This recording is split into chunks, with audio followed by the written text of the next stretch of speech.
I'm in my late 60s, and I grew up in the Bronx.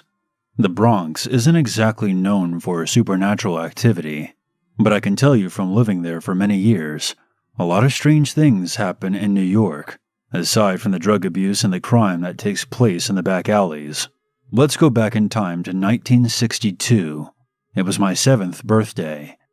My grandmother got me this vintage Mattel Jack-in-the-Box. This was back when these kinds of toys were more commonplace. From the moment I opened the gift, I immediately got a bad feeling. Jack-in-the-Boxes are naturally creepy to some people, and I was never a fan of them, even as a kid. But I loved it when my grandmother came up from Brooklyn to visit us, and if I even hinted that I didn't like the toy she got me, my mother would have made sure I didn't sit down for a week. I don't know where my grandmother got this thing, but if I had to guess, she probably got it from one of the several pawn shops in the area. I think this is significant to point out, because this means that the toy was not bought brand new. It had a previous owner. After my birthday celebration was over, me and my dad put all of my presents in my room. I specifically remember setting the Jack-in-the-Box down in my toy chest. My family had this tradition where we would always gather in the living room and listen to some radio shows before going to bed. When 8 o'clock rolled around, I was told to brush my teeth and go to bed. When I was done in the washroom and went into my bedroom to turn in, I instantly noticed that the Jack-in-the-Box was now resting at the foot of my bed. I was confused because I remembered putting it away in my toy chest, but I figured that one of my parents might have been messing with me, so I placed the toy under my bed and tucked myself in. I ended up having these violent, horrifying nightmares over the next following weeks. I remembered seeing unspeakable things in my dreams. Everything is obscure to me now from the passing of time and my mind trying to block out certain things, but I'm confident that what I saw in my dreams was of a sexual nature. I would wake up screaming many times, to the point where my mother ended up taking me to the doctors to find out what was wrong. The doctors performed several tests on me and concluded that I was perfectly healthy and recommended that I be taken to a child psychologist. The night that I got back from the doctors was when this whole situation would reach its climax and conclusion. Maybe it's obvious to everyone listening to this what was going on, but at the time, I didn't really have a clue. I woke up that night, not from a nightmare, but from that feeling you get when someone is watching you. I had a nightlight plugged in next to my bed. In the dim light, I saw the Jack-in-the-Box my grandmother had gotten for me resting at the foot of my bed. That's when the unthinkable happened. It was like a scene straight out of a horror film.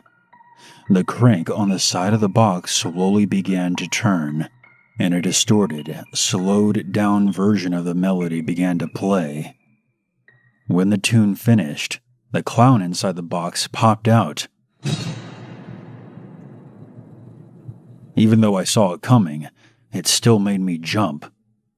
However, there was something else that I noticed that instantly made me forget all about the creepy little plastic clown. Recalling this now still makes my insides crawl. Looming just behind the toy box was a tall black figure. The only thing I could tell you about this shadowy presence is that it had these long horns on top of its head. I was raised Catholic, but I was never told at that point in my life about the fallen angel Lucifer, or his foot soldiers, commonly referred to as demons. My fragile little mind could not comprehend what I was witnessing, but I remembered my teachings about God's love and the power of prayer. So I closed my eyes and began to pray aloud. Shortly after I began my prayer, I heard a loud shrieking, as if I was inflicting pain to whatever was in my room.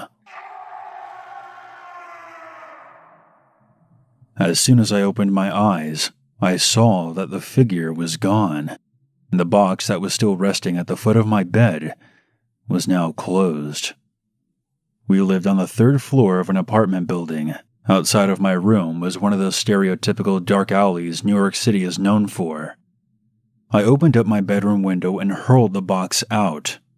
As soon as I threw it, I was expecting to hear it crash on the concrete below, but instead, I heard what can only be described as giant wings flapping. I didn't see anything, but I felt a gust of cold air hit me, and I quickly shut my window and ran back under the covers. I'm sharing my story to inform everyone that there are dark forces out there beyond our comprehension. You'll be surprised to hear that I'm no longer a part of any organized religion. I'm still a very spiritual person, and I do believe in a higher power. If you're confused by this, I'll try to break this down for you in the simplest of terms. Dark entities, like the one I encountered so many years ago, are comprised of energy, and they react to other energies in different ways. If you show fear in the face of adversary, they will feed off that fear and become stronger. If you show bravery and perform an act like prayer as a means to combat the presence, that is what ultimately drives them out. I believe wholeheartedly that you don't have to belong to a church or a certain religion to deal with an intruding presence. It was this event that inspired me to become both a counselor and a paranormal investigator. I have used my experiences with the paranormal to help many families across America. So if you ever encounter one of these dark spirits in your home, remember my words. Do not show fear. Be brave. And make it clear that they are not welcomed. Tickets for my favorite group were going on sale. Getting tickets for them is hell, and having a good laptop and Wi-Fi was key to up your chances on snatching a good seat. My university's Wi-Fi was complete ass, so I decided I would go around to various fast food places and test their Wi-Fi to see which one was the best. This wasn't too hard to do, since my university was walking distance from an abundance of various restaurants and fast food places, plus more food places that were a few minutes away by car or bus. One of the places I decided to test was McDonald's, which was only a 5-minute drive away from my university. I had my boyfriend take me, and we went inside and set up my laptop, iPad, and iPhone. We ordered something to snack on as well, because you can't pass up the opportunity of McDonald's fries if you are in McDonald's. In front of our table was a group of old guys who looked around the age where death would be knocking on their door soon. Me and my boyfriend were busy checking the Wi-Fi speed and conversing and giggling, when one of the old guys stood up and decided to jokingly make a comment along the lines about how we should be doing our homework on a weekend, and how teenagers were always working or on their phones. I don't exactly remember the wording he used, but it was along those lines. We both just awkwardly chuckled, and then we went back to what we were doing and tried to look busy. Apparently, old people don't care if you are busy or whatever, because he kept making jokes and speaking to us and telling us to stop working, etc. Notably, the majority of his remarks and conversation were directed towards just me and not to my boyfriend. Now, I was already kind of nervous because people randomly talking to me makes me a little antsy, especially ones who keep rambling after I make it clear I don't want to talk anymore. But him being an older man added to my nervousness even more due to how creepy and predatory they can sometimes be. He started asking questions that were more personal, like where did I go to school, how old I was, and whatnot. I was getting uncomfortable at this point, but answered his questions and told him the college I attended and how old I was. Looking back now, I don't think me telling him the truth about it was that harmful. He probably forgot them as soon as I told him. He also started complimenting me, then saying how pretty I was. All the while he was doing this, the other old men were either laughing or telling him to leave the poor girl alone. He started to make comments on me and my boyfriend's relationship as well, saying how cute we looked, it was nice to see young couples and how long we'd been with each other, etc. After we answered, he laughed and said, "Well, if you ever get tired of him and want to look for someone else, I'm always available. You can kill me and get some money. I was 100% uncomfortable at this point and just laughed along nervously while scooching closer to my boyfriend. I don't think he was serious though, and was just trying to joke around with us to seem likable or cool, but him even suggesting that was creepy and uncalled for. He finally left us alone after all the chuckles to himself and went back to talking amongst the old men. After a few minutes, I asked my boyfriend if he could grab us some things from the car, because I wasn't feeling too good due to reasons. As soon as he left, the old guy and his friends got up too, and I hoped they would just walk out and pass by my table without saying a word. But apparently I have bad luck, so instead some of the old men talking to me stopped right and stood by me.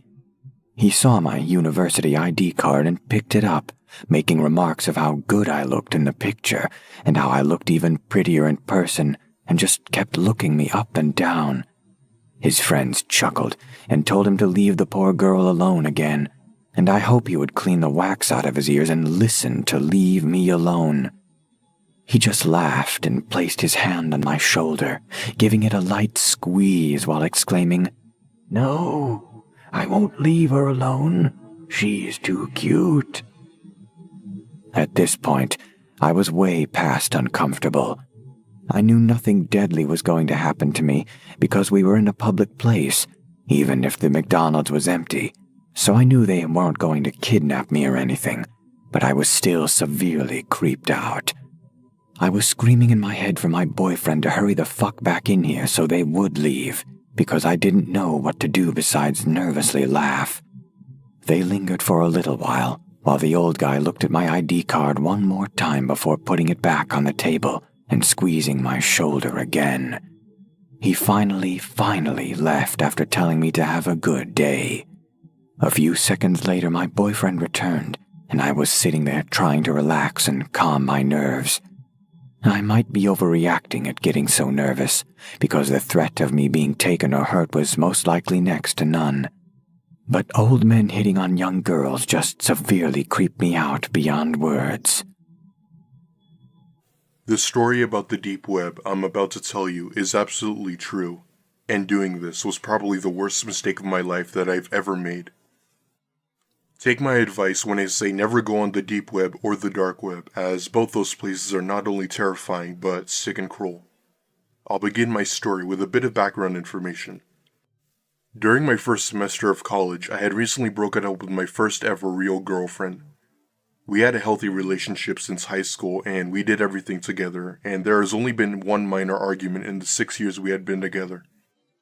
The reason for our breakup was because she was moving to another state with her family, which I still forget the reason till this day. Needless to say, over the next few months, I was beyond depressed. Every day, I had attended my classes, go home, do homework, and go to my room sobbing in tears. For the next few weeks, it started to become a cycle, and I couldn't help it as I would never be seeing her again, or at least not for a long time. Fast forward a few months later, my depression slowly started to go away, and I started talking to more people and interacting with more friends. One day, I came home extremely depressed as my friends brought up my ex, and I just sort of turned to the internet for a while to try to get her off my mind. I was looking through Reddit to see if I could find something interesting. I'm normally into funny stuff like comedy, and I didn't find anything like that on Reddit. However, I then saw a post about something called the deep web. That post immediately caught my eye and I clicked on it. I'm not going to go into much graphic detail about what the post actually said, but let's just say it said things about the deep web that were surely fake. Or at least I thought. To list some examples, there were apparently drug sites, assassins you could hire to kill people, weird fetish sites, and even documents and files that the government doesn't want the public to see or know about. This seemed like something I'd be interested in. Not the fetish sites or anything like that, but I wanted to see for myself what the actual deep web was all about. It said to download a browser called Tor. They recommended other browsers, but Tor was apparently the best browser to use when going on the deep web. I knew how to install Tor and get everything set up, as I'm good with stuff like that. After a few clicks of getting everything ready, I was now officially on the so-called deep web. I found something called the Hidden Wiki. There was something called editor's picks, volunteers, and something called introduction points, so yeah, nothing too dark. I scrolled down and discovered categories such as drugs, adult content, porn, and Bitcoin. Now I thought that I was actually getting somewhere with this. I clicked on drugs, and to my surprise, there were drug websites, at least 100 of them. Of course I wasn't buying any, as I'm not the type of person to get involved with any illegal activity. After more searching, I found forums that had discussions about where to find torture and illegal pornography. I was shocked and was considering that maybe that post wasn't lying after all. Did this stuff really go on in the darkest parts of the internet? However, curiosity got the best of me, and I stupidly decided to keep searching. Eventually, I found a list of links that led to something. They weren't the usual websites that we're all familiar with, like www or .com or .net. These links were made up of a bunch of random numbers and letters, with each of them ending in .onion. I clicked on one and it led me to a blank page. At first I thought it was a broken link, as the page took a good minute to open. As soon as it did, however, it showed another link that was in a red color, with a creepy smiley face next to it. Alarms immediately start going off in my head, and I wanted to click out right then and there, but like I said, curiosity got the best of me once again, and I clicked on the link. You might be thinking that maybe it was just a virus or a hack, but no. What I saw next almost made me puke. I'm not going to name the site, but the site was dedicated to hundreds of photos and even videos of people being tortured, raped, hung, and even whipped.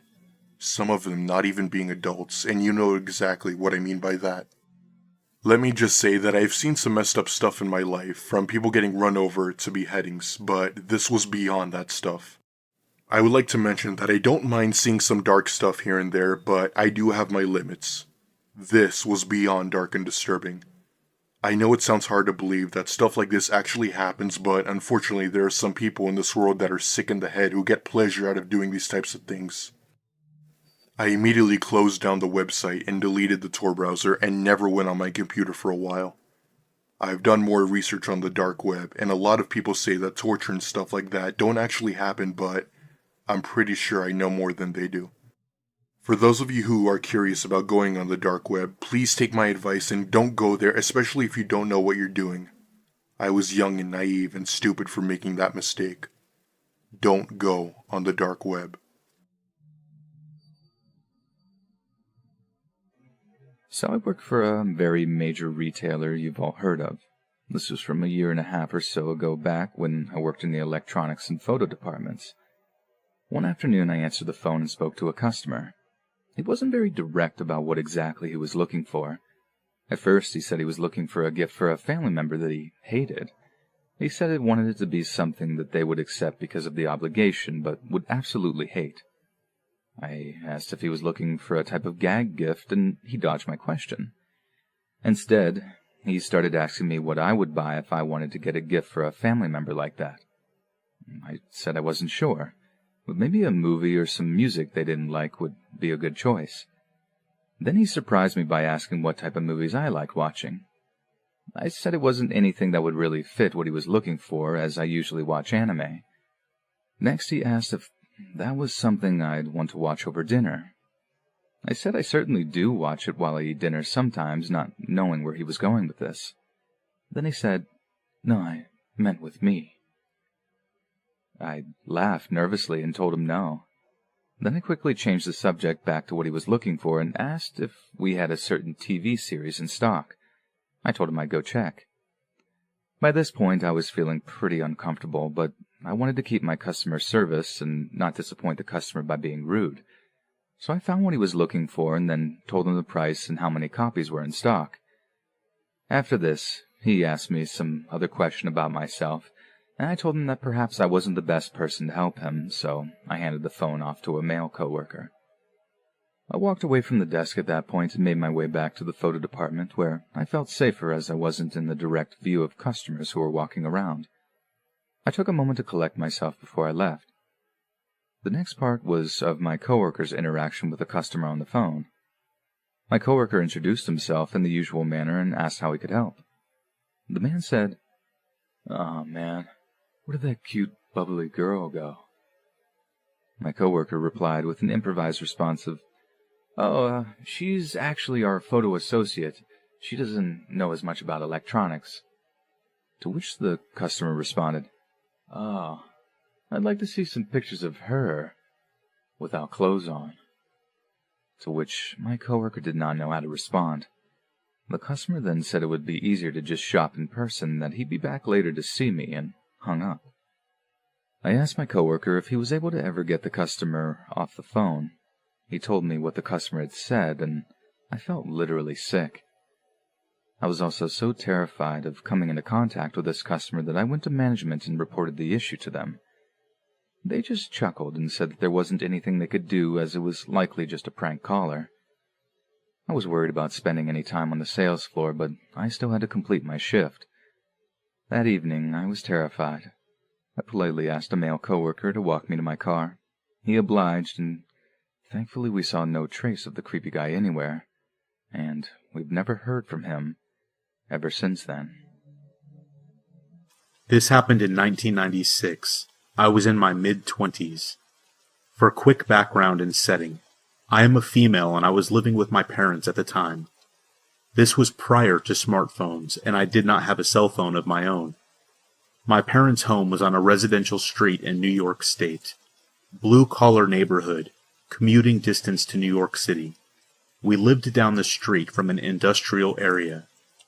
A few old factory buildings that blended in with the houses and ultimately led to the town park and swimming pool, with the town dump beyond that. A strange mix of comforting suburbia and desolation. If you left my front door, went left down the block, and then hung a left at the first corner, you would be at the small gated entrance to the high school football field. The field was completely surrounded by a very tall chain-link fence, with a few gated entrances. This small entrance was the only way to get into the field unless there was an event happening. The field was adjacent to the first of the factory building parking lots. I felt very lucky to be so close to the field because it had a track around it. The track ran directly around the field and separated it from the two large sets of bleachers. This was an old stadium, even in the 90s, and while the home bleachers had been updated to metal years before, the visitor bleachers nearest the entrance were still wood. The track was dirt. It was softer on the knees than concrete, so I liked to nip down there in the morning before heading to my train and do a quick 2 or 3 mile run for exercise. I usually had the track to myself in the mornings. Of course, lots of days I didn't make the morning run, so if I got home before sundown, I would head down and run in the evening. The evenings were different, usually more populated. This particular evening, I was really pushing the daylight, but I wanted the exercise. It was summer, so I want to say it was around 7:30 or 8, but getting more toward dusk. There are the usual neighborhood guys playing soccer on the field, and 3 other folks on the track walking or running. A middle-aged man, an older woman, and a woman a little older than me in a pink running suit, or maybe just pink sweats and hoodie. I was feeling annoyed because it had rained and the track was not in great shape, so there were still muddy patches and uneven parts. It was hard to keep your pace when you had to dodge them, along with watching for other people. I was wondering if the other people on the track had been there a while. Maybe they would finish up, so I could have the track to myself? That would be perfect. I was getting into it, listening to my music, and after 3 or 4 laps I looked around to see that the older woman and the middle-aged man were gone. Yes, just the soccer guys and the pink lady now. I was doing my best to keep away from her on the track. The soccer guys started to gather up their stuff and walk off the field toward the gate, at the corner by the old bleachers, dispersing back to their homes. It's just me and her now. I glanced back over my shoulder to see where she was. She was closer to me than I had thought she should be, so I picked up the pace. She can't have much longer. Maybe I'll get my last mile in peace, I think. Then, I see she is gaining on me. She's picking up her pace, and I notice she is looking at me. She's looking at me, expectantly, like she wants something from me. Do I know her? I really don't want to get into a conversation right now. I go a little faster as I'm passing the home side bleachers. She breaks into a full-on sprint and is suddenly on my left, reaching out to grab my arm. I'm startled. We both stop in our tracks, and I pull off my headphones. She leans in close and says low and slow, "I was going to leave earlier, but you were still here, and I didn't want to leave you alone." Oh, great. I back up and start to cut her off and tell her that I'm fine, no problem. But then she says it. "There's a man under the bleachers." At that point, I looked past her across the field, and I see him, sitting under the old wooden bleachers all the way at the back, against the cement wall, kind of blending in. I can make out the grayish hair, beard, and white tank top. He's just sitting there on something. A bucket, maybe? Watching. "I can't stay any later," she said quietly. "I have to go. Be careful." She starts to walk away. "Thanks," I said. "I'll walk out with you, because I have nothing to prove, and I'm going to cut my run short tonight."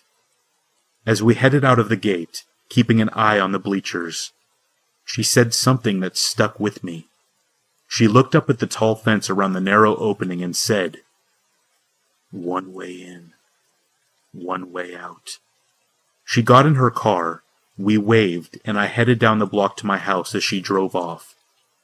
I told my mom about it, and we decided he may have just been a homeless man sheltering under there. I would still use the track while I lived there, but only if there were other people. I always looked under the bleachers. I never saw the man again, and I never saw the pink lady again either. I did see the soccer guys and the older woman and middle-aged man, and lots of other folks, but not her. When I think back on it, it still freaks me out that I ran past him several times that night and did not notice him.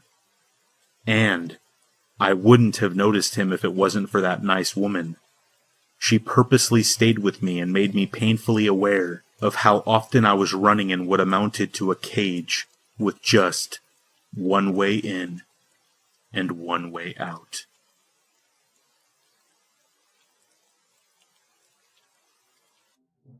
I'm not exactly sure how to start my story. This is probably the creepiest thing that has ever happened to me, and I'm extremely fortunate that I got out without any serious incidents going down. I was in middle school at the time. My name is Angela. I really enjoyed school during those days. I was your typical naive, happy girl. I remember it very vividly. It was my 8th grade first semester, so I had only a few weeks until Christmas vacation, which I was looking forward to because I got to see my cousins. We always had so much fun. My school experiences were pretty ordinary for a girl like me, and I don't want to sound stuck up or anything, but I know that some men considered me attractive, and it became very obvious with the way male teachers behaved towards me and other girls like me. Ask any kid in middle school or high school, and they'll tell you.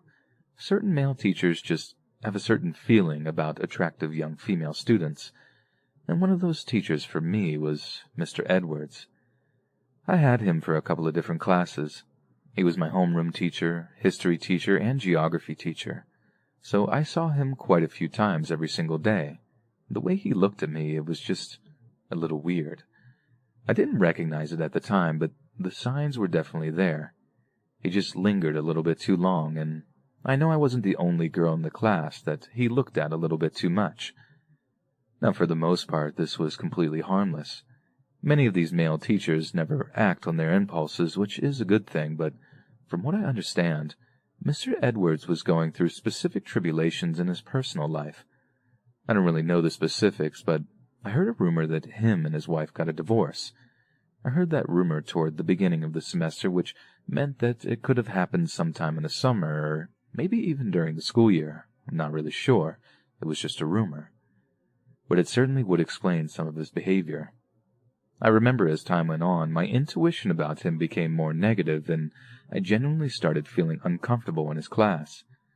So there was this one time that he called me in front of the class. He would call on students to write the date of a specific event that we were studying, and you would get up and write the date on the board. If you got it right, you got a piece of candy, normally a lollipop or something like that. But if you got it wrong, you just sat back down. We were actually studying World War I, and he called on me to write the date for the start of the war. I wasn't a bad student, but history was really hard for me because I thought it was boring. And I didn't know the date. I just guessed 1904, but apparently that wasn't right. Even now, I still don't care enough to Google it. I finished writing on the board. I turned around to look at Mr. Edwards to see if I had gotten it right or not, and he looked really weird. I'm not even sure how to describe it. Then he said, "You should know this. You've been a very bad girl, Angela. I might have to punish you after class." He was sitting at his desk, and he said it in such a creepy tone of voice. It was the freakiest thing I'd ever seen. I remember looking at everyone's facial expression, and they thought exactly the same thing that I thought. Mr. Edwards caught himself. I guess he realized what a creep he was being and decided to turn the situation into some little joke. He pulled out a Nerf gun from under his desk and shot it at me. The class laughed. It would have been a funny moment had I not felt like he was such a creep just a few seconds prior. I talked with my friends about it after class, and they all agreed that it was really weird. If that experience wasn't bad enough, it got even worse. So it was really cold outside, but the school had the heaters on really high. Everyone, including myself, would wear a really heavy sweater or jacket to school and then take it off when we got inside. It was the only way to do it. It felt like an oven in that school sometimes. Being the forgetful person I am, I left my sweater in class, and it was none other than Mr. Edwards' class. It wasn't a big deal. I had plenty of sweaters and jackets. I even had a spare in my locker that I wore home that day. So it was really easy for me to forget about it after a day or two. I just had other things on my mind. Well, I told my mom about it, and she nagged at me to make sure that I got it before the semester ended. She did the whole, "I buy you all these clothes, you better take care of them" type rant. Kinda typical, but she was right after all. I think it was 2 or 3 days before Christmas break began. I went to Mr. Edwards' class after the last class before the day ended. I was hoping I could just look around and it would be somewhere. Maybe in the back or in the lost and found box, maybe. I looked everywhere, though, and I didn't see it. That was when I asked Mr. Edwards. He was there, and, of course, he was oh so eager to help me find it. When I explained the situation, he acted like he was just remembering something. "Oh, my mistake. I've just had it under my desk for a few days. I've been meaning to give it to you, I just got caught up with grading final papers." He pulled it out from his drawer in his desk and handed it to me. He played it off like he completely forgot. Something told me that it was not an accident, not only because of what had happened in class that other day, but also by his facial expression when I asked him. I'm guessing that he was holding on to it in hopes of keeping it, and that he hoped that I would just forget about it. Very creepy, I know, and that was one of the creepiest things to ever happen to me, but here's the really crazy part. A couple of years later, I was attending college. I was very fortunate to have found a really good online program for my major, so I was still living in the same town. And I remember learning about the Deviant Offenders database. You know how you can look up any sort of predators that live in your area? It's all publicly available information. I strongly encourage you to check it out. Well, I looked on there for the first time while I was in college, and lo and behold, Mr. Edwards was on there. He was registered there for having relations with a minor. It didn't give you a whole lot of information, but you get a picture of them, all of their information, and what they did.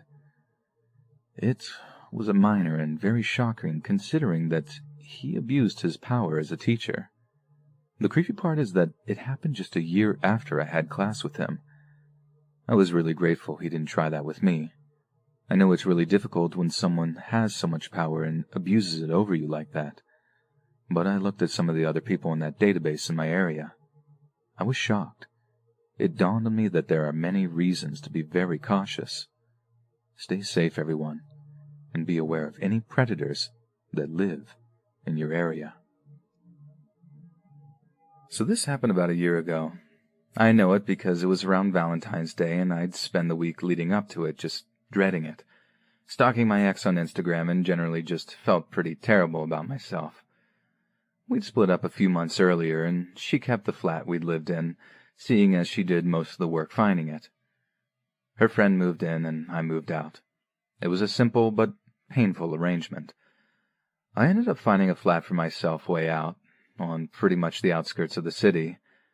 I don't know if you've ever been to London, but flat prices are stupidly high, and if you want anywhere that's more than just a bed and a toilet, you have to abandon any hope of living remotely central.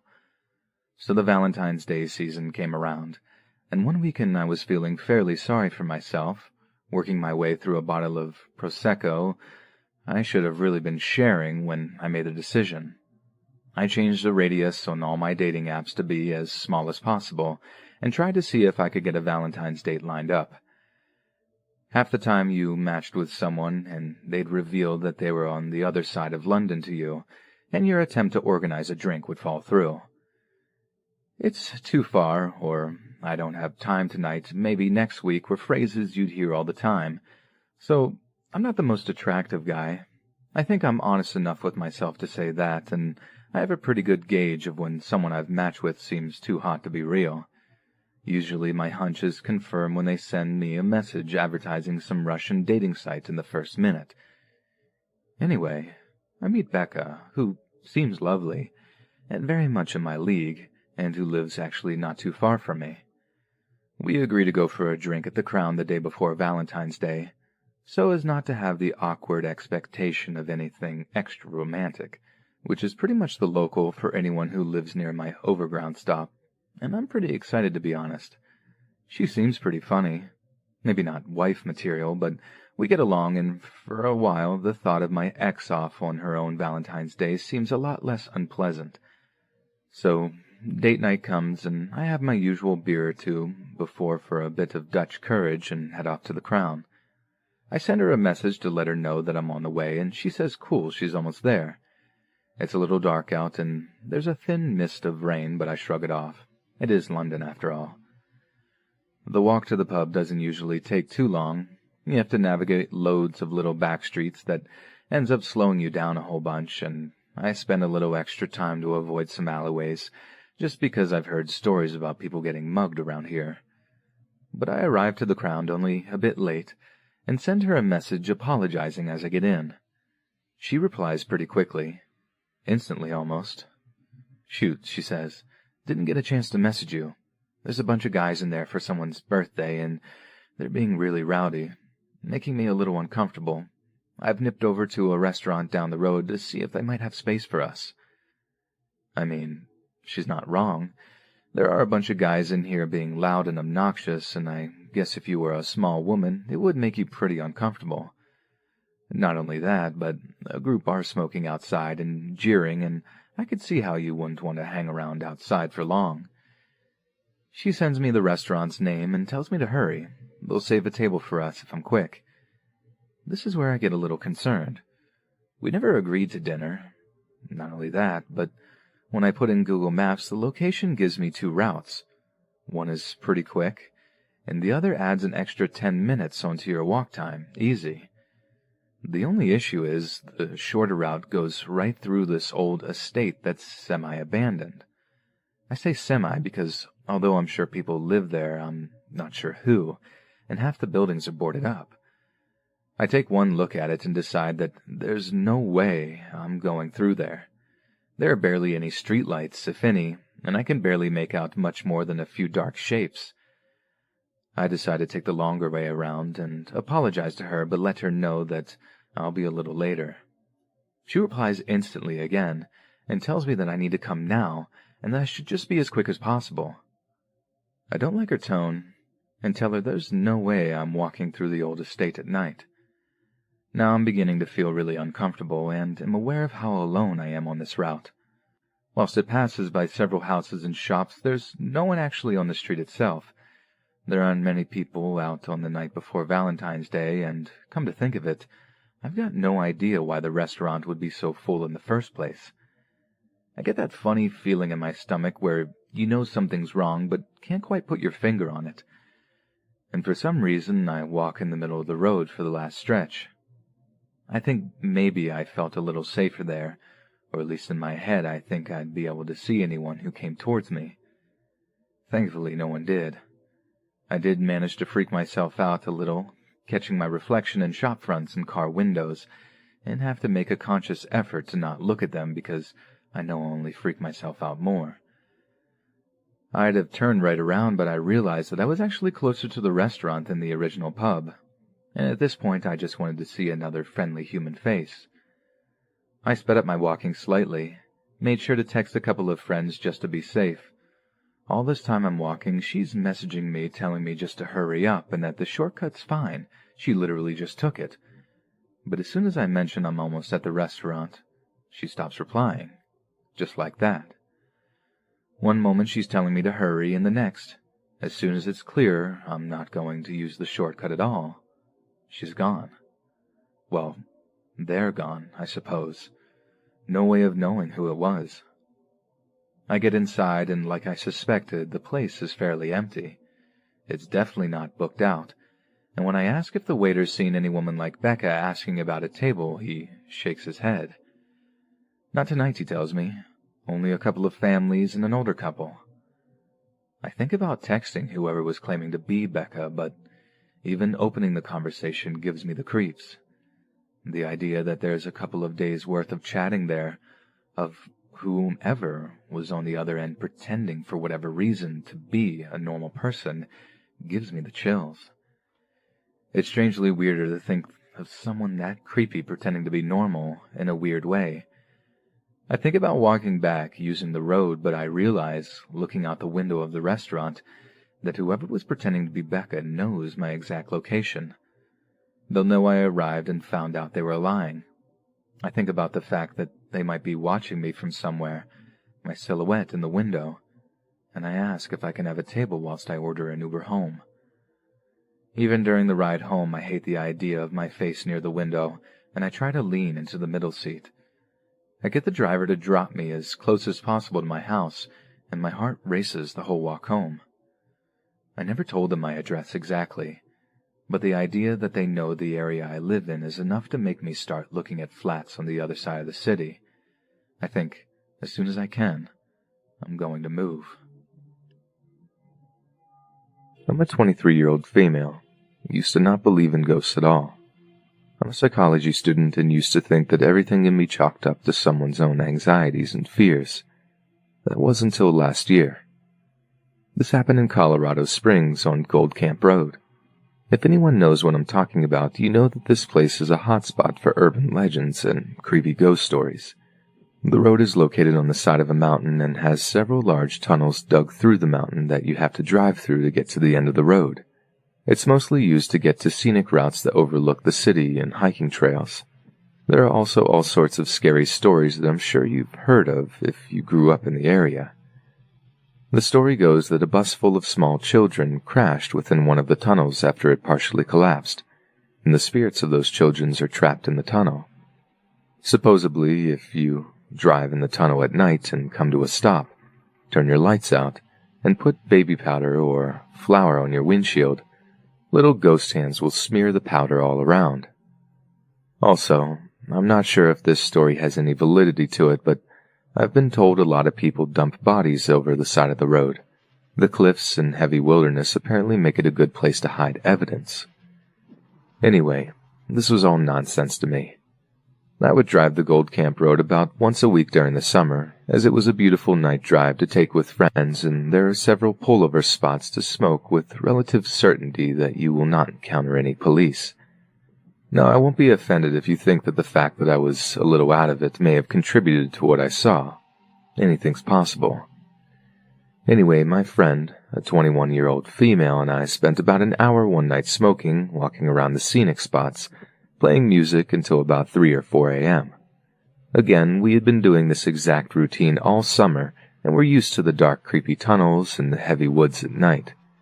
And this particular night was no different. That was until we started ascending to the peak, I'm not sure how to describe the feeling of getting to a certain point on the mountain, but it felt like a distinct passing over. There was a specific moment I remember feeling that we were in a completely different location. It was kind of like the moment in Spirited Away when all the spirits come out at night in the city in the beginning. It was like nothing was there and we were all alone, and suddenly it just felt extremely populated. We couldn't see anything and it was still dark, but it was like there was an energy all around us. It was like the sensation of being in a loud crowd without anything physical happening. I started to feel really uneasy and my friend told me she was getting a little creeped out. I told her it was okay. We were almost to the second tunnel and then we would descend. We entered the tunnel and the headlights lit up everything to the end. That's when I saw it. A very distinct, clear as day little boy was just standing to the right of the tunnel, almost touching the wall. He didn't look exactly like a real boy that would be standing there. Instead, like an overexposed film photograph of a little boy. My friend and I both gasped, and I slammed the brakes dramatically. And then, just like that, it was gone. Now, I don't mean he disappeared. I mean we realized he was never there. You know that shock you get when you wake up in a dark room and you see a jacket hanging on the door, and for a split second are convinced someone is standing there, but as soon as your eyes adjust, you realize there was never anything there at all. It was like that, but there was nothing that we could have mistaken for any type of figure. The tunnel was lit up by headlights, and there was no rock formation or pattern in the wall or anything, just smooth rock wall and the bright light of my headlights. I have never seen anything like it. What convinced me is that my friend saw it too, and neither of us had the stereotypical reaction of mistaking something for a ghost, like just jumping or feeling a shiver. I slammed my brakes because I was positive there was a child, and then suddenly, there never was. It's the most bizarre experience I have ever had. I will never doubt the existence of the paranormal ever again. All I can say is, don't always discount urban legends. They have a funny way of reaching out to you. This encounter happened to me while attending college at Auburn University in Alabama. It was the hectic part of the fall school semester when students are busy preparing for final exams. I was no exception to the rule. One of the nice things about Auburn University, which is not uncommon to many other colleges, is that the library remains open 24 hours a day during final exams. As you can imagine, such an open invitation draws in a large crowd. Students occupy all the available space on several floors with books and ideas.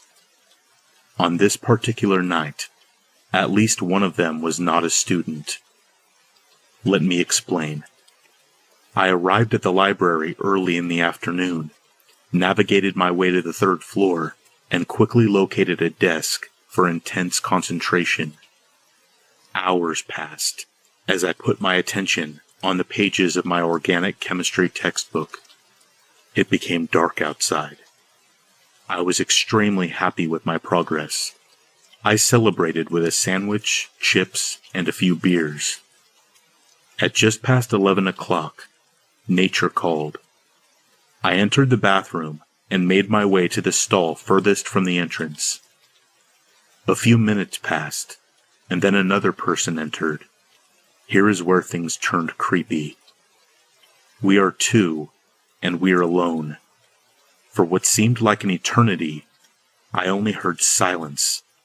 No toilet flushing, no feet shuffling, no hand washing, absolutely nothing.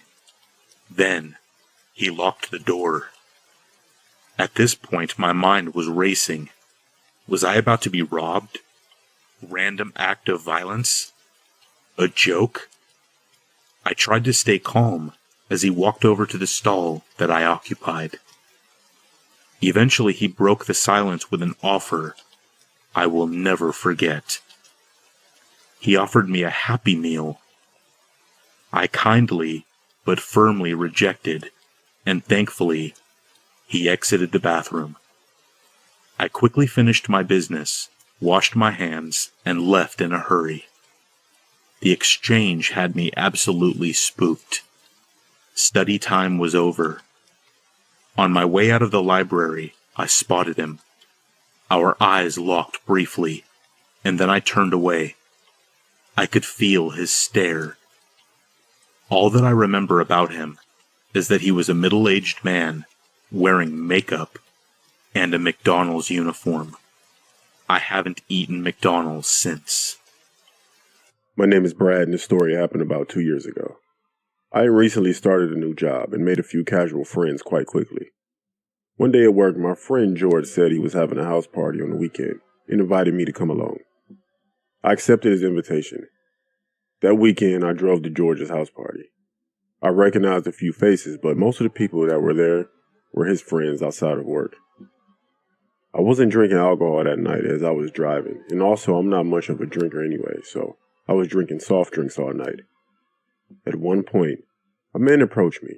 He was wearing a scruffy leather coat, had a shaved head, bad teeth, and was quite small.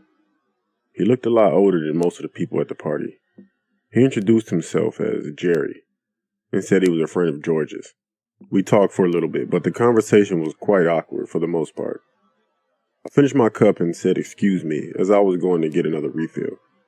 Jerry offered to get it for me, so I accepted his offer and gave me another drink. He came back and we carried on talking. However, it wasn't long until I started to feel sick and dizzy, and it was getting quite late, so I thought I would head home. I said goodnight to George and headed outside to my car. As I approached my car, Jerry called my name and jogged over to me. He asked if I could give him a lift home. I said sure, and Jerry got in the back seat. I found it weird that he sat in the back seat and not in the front, but I was more focused on going home.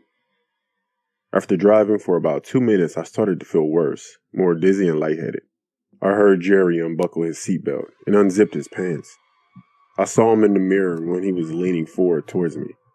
I was about to ask him what he was about to do, but I heard a police siren behind me, signaling for me to pull over. As soon as I stopped the car, I opened the door and threw up on the side of the road. A police officer approached me and told me he pulled me over because he suspected that I was driving under the influence. He also asked why my friend exited the vehicle and ran off. I asked the officer what he meant. He told me as soon as I stopped the car, the man in the back seat opened the door and ran off into the night. I was feeling like crap to think too much about it, but the officer wanted to give me a breathalyzer. I accepted it as I knew for a fact that I hadn't been drinking, and the results came back negative. The officer asked why I was driving that way, swaying back and forth. I told him I had just come from a party and I didn't feel well, so I wanted to head home. The officer looked at me for a moment, and then asked how well I knew the person that was in my car. I told him I didn't really know him. I just met him that night and was giving him a lift home. The officer then said he suspected that the man had spiked my drink. It was probably about to assault me. It made sense, and I told him that before I pulled over, he unbuckled his seatbelt and pants and was leaning forward. The officer said he will send out a patrol looking for the man who was in my car. He was very kind and trusted me when I told him that I felt fine and I can drive home, so he let me go. The next day, I told George what had happened to me and asked if he knew Jerry. George told me he didn't know anyone named Jerry, but he said he would ask around if anyone knew Jerry or recognized my description of him. Unsurprisingly, no one knew him. I often think how lucky I am that the police officer was there and caused Jerry to flee from my car, proving that Jerry had malicious intentions. Otherwise, who knows what might have happened to me that night. Be careful who you pick up. Be careful when you drive around at night. I'm 25 now, but this story happened when I was 16. I was camping with my dad and my twin sister at Cross Lake, Alberta. We will call my sister Mary and me Tilly. Mary and I are not identical. She is taller, blonde, has dark blue eyes, and tan skin. I'm shorter with icy green eyes, fit, and not as tan. It was midnight when Mary and I went looking for an outhouse to use before going to bed. We were walking down a path with a lantern when we saw another light heading toward us. We walked past a guy that looked to be in his late 20s, giving us a smirk. We chuckled as we continued down the path when Mary decided to look one more time. When she looked back, she saw him still standing there with the same smirk on his face. but this time it was more sinister. She froze in her steps, pulling my arm to get me to stop with her. The stare down between us three was so intense that I just wanted to go back to our campsite just so I could pee in the trees. What happened next made my heart stop. The strange man slowly started walking toward us. He then turned off his lantern so we couldn't see him. This made Mary and I run as fast as we could. We can hear the man's footsteps getting closer as he was letting out crazy laughs. The path we were on split off in two different directions. Mary turned right with the lantern and I turned left with nothing but fear. The path ended up taking me near the beach of the lake. I kept running until I can see an outdoor change room, where I ended up hiding. It didn't have doors, but I could see through the holes through the wooden walls by using the light from the moon.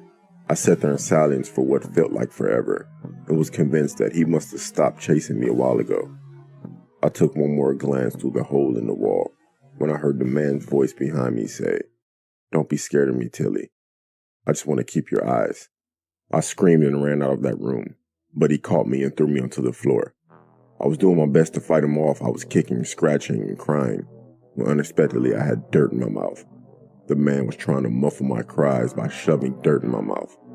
He was then suddenly tackled off of me and began to gasp for air while being choked. I didn't know who was fighting off my attacker, but I didn't want to stick around to find out. I ran out of the change room and seen a few flashlights heading in my direction. I came to a halt when I saw Mary running out of the group towards me. Mary and I kept our distance while we seen the mob of people screaming, attempting to peel off the hero from my attacker. Through all the moving lights, I managed to see my hero, and it ended up being my father. I can't tell you the rage my dad had on his face. His determination to kill my attacker was so strong, a small group of people struggled to stop them from fighting. Finally, the camp security came and detained my attacker until the police arrived. 3 days later, my dad sits me down and tells me the information he got from the officers. It turns out my attacker confessed to stalking me for 2 months, and he wouldn't stop talking about my eyes. He has been known to stalk teen girls, and there has been some reports of him being a peeping Tom. I've never seen or heard anything else about this. Back in 2005, I was 15 years old, and like any teenage girl, my main source of income was babysitting. I mainly babysat for 2 families. Family A, which was every Monday and Wednesday for 4 hours in the afternoon, and Family B, which was different evenings when the parents had events they wanted to go to. The moms of the 2 families were first cousins, and the mom of Family B used to babysit myself and my sisters when we were little. All of us, myself, Family A, and Family B, lived within a 5-mile radius of each other in the Michigan countryside. On the night my story takes place, I was babysitting for Family B. It was a Friday night in the middle of summer, and the 2 children, a boy 4 years old and a girl 2, went to bed fairly easily. I know it was after 10 p.m. because it was dark out when the little boy came downstairs and said he couldn't sleep, so he wanted to sit on the couch with me.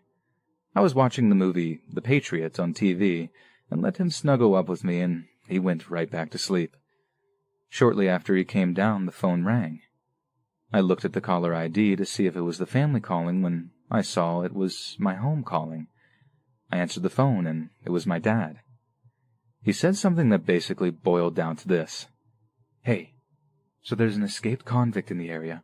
Police are out looking for him, so if you hear police sirens or a helicopter, don't be alarmed." And then he hung up. I, quite frankly, was terrified. I was a 15-year-old girl alone in an old farmhouse. The nearest neighbor was about a quarter of a mile away, and I had 2 babies in the house that I had to protect. My dad had sounded so cavalier, like he was warning me that it was going to rain. I had no idea what this man had done to be chased by the police, but it had to be bad. I went looking around the house for something to defend us with. All I had were kitchen knives, no baseball bat, no crowbar, and no access to the gun in the safe. I ended up calling my dad and asking him to come stay with me. He actually thought I was being ridiculous, but I didn't care. I felt better. Thankfully, nothing happened. When the parents got home an hour later, my dad explained why he was there. The mom was very understanding and showed me how to get into the gun safe and where the bullets were. Like I said, she was our babysitter growing up, and she was basically my older sister. She was and still is a big believer in the Second Amendment and self-defense. But my story didn't end there. That next Monday I was babysitting for Family A, which had 2 girls, 4 years and 2 years old. The older girl was telling me a story about someone in the backyard and how they couldn't go back in their house and had to stay outside all night. When the mom got home, I asked her about it. It turns out that the previous Friday the police had been at their house until the wee hours of the morning. Family A's neighbor had a restraining order against her ex-boyfriend for domestic violence, and he had shown up at her house late on Friday. She called the cops, and he had fled into the property of Family A because he had several arrest warrants out. The police kept Family A out of their house for safety reasons while they searched the area, and they eventually found the guy and took him to jail. That's what all the fuss was about that Friday when I was babysitting for Family B. Fortunately, he never got close to Family B's house. That incident was the start of me being more proactive in safety, making sure I knew how to lock the doors, where any weapons were, and to make sure I had a knife with me at all times. If something like that ever happens again, I know I will handle the situation much better. My name is Nicole, and I'm 16 years old. During my freshman year, I would walk to and from school. I didn't take the bus because I got bullied a lot, so I walked to help clear my mind and just relax. I took the same path every day, which was passing by some old buildings, a daycare, and an empty parking lot. I did that a lot for about 5 months. I was leaving my apartment and walking towards the back of the buildings, as it was faster, when I ran into this man. He looked to be in his late 20s, had a white shirt on, and was bald. He said hi and be careful. It was pretty random, but I blew him off. I kept walking for about 5 minutes and I got to the old buildings, and a white truck pulled up next to me. I turned and I saw it was the same man. He asked me if I needed a ride and I said no. He said, "Are you sure? I know you go to that school down the road and in the 10th grade. It won't be a bother." And my heart sank. I'd never seen this man in my life, and he knew what school I went to and what grade I was in. I declined again and he drove off. I didn't tell my mom about the incident. I just kept walking to and from school. A week passed and I saw him again by the old buildings. It was foggy and raining outside, and he pulled up next to me in the same white truck. He rolled down the window and asked, "Do you need a ride, sweetheart? You're going to get all wet." And I said no thanks and continued to walk faster. He started to follow me and kept saying things like, "Come on, it's cold, and I know you don't want to walk out there. It's just a 2-minute drive, you'll be fine." I turned and told him to leave me alone, and that I had to get to school. I guess me raising my voice and saying what I had to say made him mad. He put the vehicle in park and opened the door. My heart sank and I froze. I couldn't run. I couldn't speak. I was in shock. He started walking toward me, and then an old man walked out of nowhere and said, "Hey, Cassie, I didn't see you all day yesterday.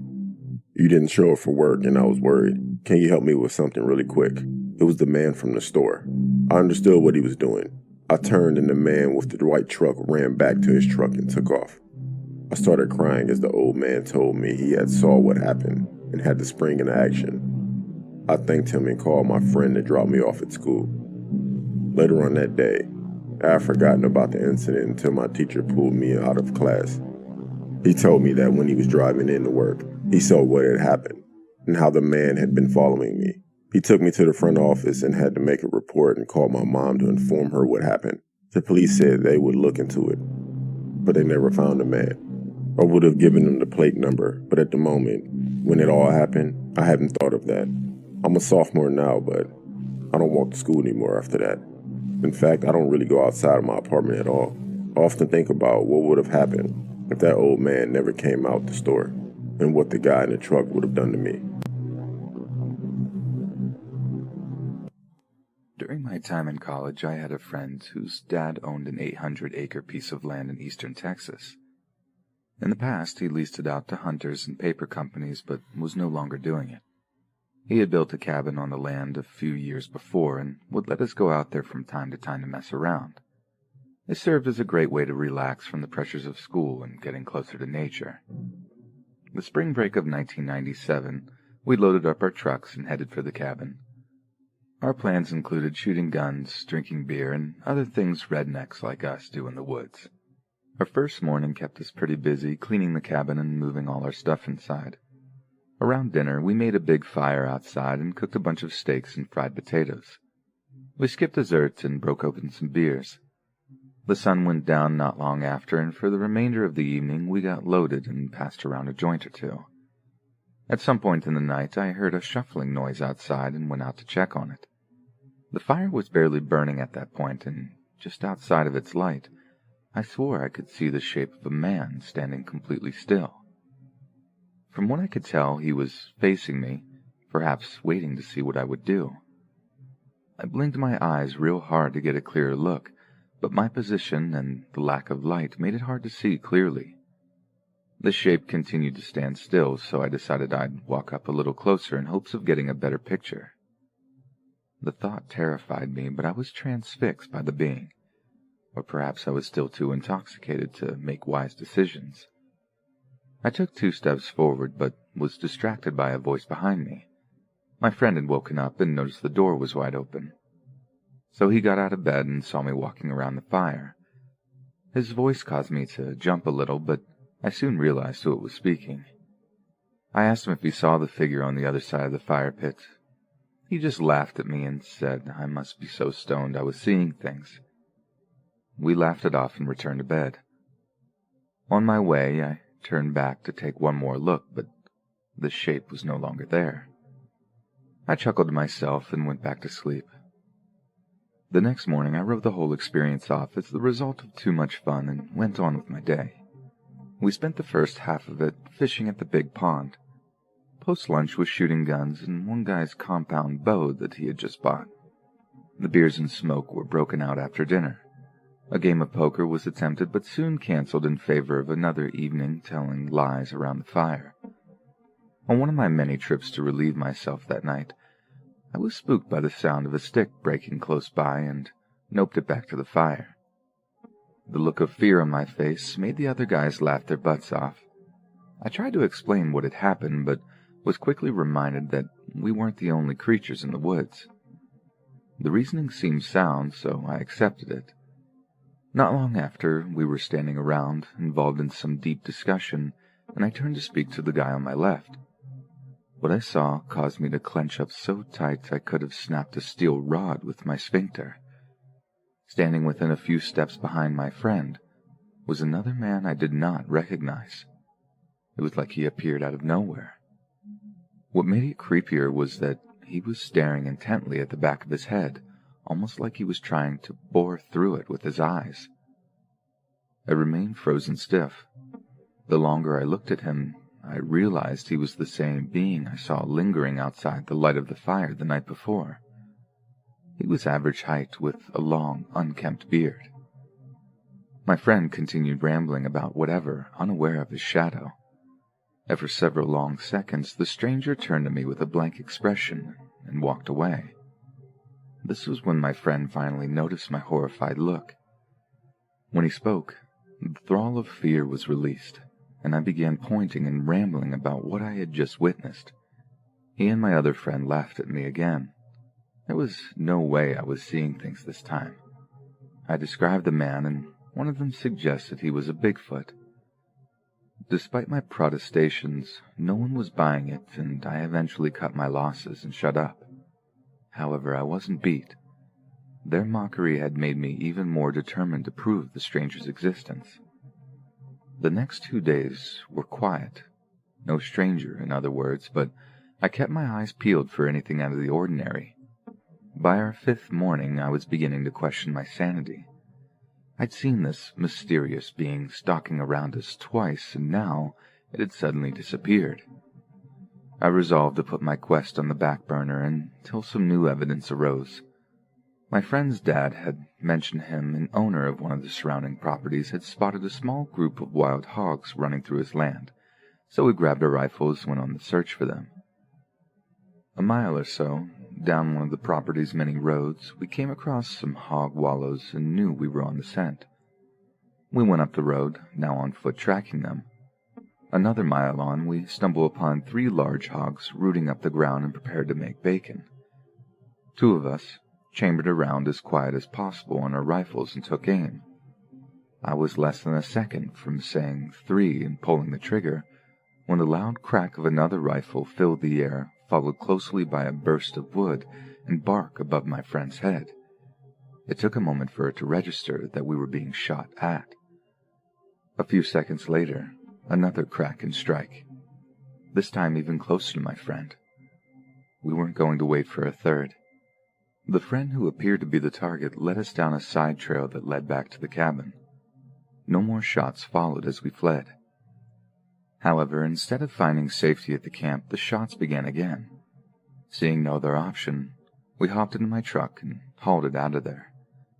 This was a time just before the commonality of cell phones, so we had to drive the 20 miles to town to get help. After we explained the situation, we returned to the property a few hours later with some deputies. We approached slowly and remained in the cars when we parked. We waited to see if the shots would start again, but nothing happened. A cursory look around counted 3 holes in the cabin and another 2 in my buddy's windshield. Perhaps the worst was that all of our camping stuff, sleeping bags and such, were spread out all over the ground. Luckily, we'd smoked everything the night before, so the police were none the wiser. Nothing was missing but a box of .30-30 ammo and, strangely, my sleeping bag and wool blanket. A theory began to form in the deputy's mind that we had stumbled upon a squatter or poacher camping out on the property for whatever reason. They acted as if they were going to let it go, but once my friend's dad, who owned the land, heard about it, he put pressure on them to start a search.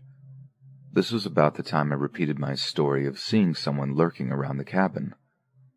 No one was laughing now, and my story was finally being taken seriously by somebody. The search was led around the property by my friend's dad. School had already begun again by the time it took place. It continued for a full week, but nothing other than a few old camps were found. It was assumed that he knew the heat would be on him after the shooting incident, and he moved on. During the course of the investigation, several avenues were followed to ID the stranger like escaped cons, but he remains unidentified to this day. Because of the chance of another attack, our trips to the property ended. The next year we tried to camp out somewhere else, but it wasn't the same and our nature getaways died out. Within 5 years, my friend's dad had a heart attack and lost interest in the cabin. The paper company's lease were renewed, and the land's trees had been used to make paper and pulpwood products ever since. Each time I jot down a quick note, I'm reminded of our awesome trips and especially the odd and terrifying week that caused them to stop. I do, once or twice a year, talk to my old college friends on the phone. As far as he's heard, that crazy stranger still hasn't been caught. We sometimes theorize as to his origins and where he may have ended up. I, however, often take this much further when I'm alone.